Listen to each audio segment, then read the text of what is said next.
कहानी व्यापारी और उसकी 4 पत्नियां। शहर में एक अमीर व्यापारी अपनी 4 पत्नियों के साथ रहता था।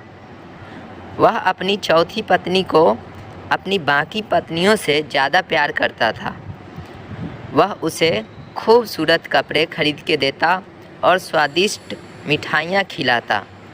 वह उसकी बहुत देखभाल करता था। वह अपनी तीसरी पत्नी से भी बहुत प्यार करता था, लेकिन वह उसे अपने मित्रों से दूर रखता, क्योंकि उसे डर था कि वो उसको छोड़कर किसी दूसरे आदमी के साथ भाग न जाए। वह अपनी दूसरी पत्नी को भी प्यार करता था। दूसरी पत्नी बहुत उसकी देखभाल करती थी और व्यापारी उस पर काफ़ी भरोसा करता था। जब भी व्यापारी को कोई परेशानी होती तो वह अपनी दूसरी पत्नी के पास ही जाता था और वह उसे बुरे समय से बचाती थी। व्यापारी की पहली पत्नी बहुत वफादार थी। वह घर का देखभाल करती थी। पहली पत्नी ने व्यापारी की धन दौलत और व्यापार को बनाए रखने में बहुत अहम भूमिका निभाई थी, लेकिन व्यापारी अपनी पहली पत्नी को प्यार नहीं करता था और ना ही उसकी देखभाल करता था। लेकिन पहली पत्नी व्यापारी को बहुत प्यार करती थी। एक दिन व्यापारी बीमार पड़ गया और व्यापारी को लगा कि वह जल्द ही मर जाएगा। तब उसने अपने शानदार जीवन के बारे में सोचा और खुद से कहा कि अभी मेरी 4 पत्नियां हैं, लेकिन मरूंगा अकेला ही।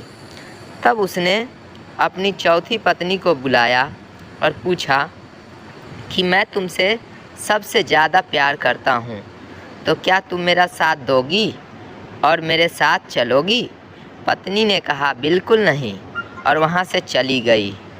चौथी पत्नी का ये जवाब सुनकर व्यापारी के मन पे चाकू की तरह चल गया और वह उदास हो गया। अब व्यापारी ने अपनी तीसरी पत्नी को बुलाया और कहा, मैंने ज़िंदगी भर तुम्हें बहुत प्यार किया है। अब जब मैं मरने वाला हूँ तो क्या तुम मेरा साथ दोगी और मेरे साथ चलोगी? तीसरी पत्नी ने जवाब दिया नहीं और कहा, मैं तुम्हारे मरने के बाद मैं किसी और के साथ शादी कर लूँगी। व्यापारी का दिल डूब गया।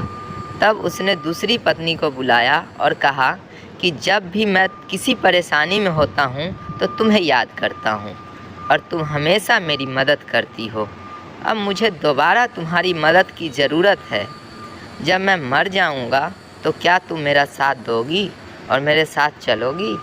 तीसरी पत्नी ने जवाब दिया, मुझे माफ़ करना, हाँ, कब्र में तुम्हें दफनाने तक तुम्हारा साथ ज़रूर दे सकती हूँ। इस उत्तर से तो जैसे व्यापारी पर बादल ही फट पड़ा। तब एक आवाज़ आई, मैं तुम्हारा साथ दूंगी और तुम्हारे साथ चलूँगी जहाँ तुम जाओगे। व्यापारी ने देखा तो ये उसकी पहली पत्नी की आवाज़ थी। वो काफ़ी दुबली पतली थी, जैसे कि कुपोषण से पीड़ित हो। व्यापारी ने कहा, मुझे तुम्हारी बहुत देखभाल करनी चाहिए थी, पर मैंने ऐसा नहीं किया। सीख, इस कहानी से हमें यह सीख मिलती है कि हमें सबसे ज़्यादा अपने शरीर पर ध्यान देना चाहिए, क्योंकि शरीर से बढ़कर इस दुनिया में आपका अपना कोई नहीं है।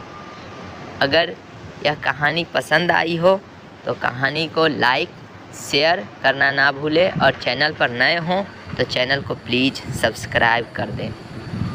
कहानी देखने के लिए आपका बहुत बहुत धन्यवाद। आपका दिन शुभ हो। Thank you.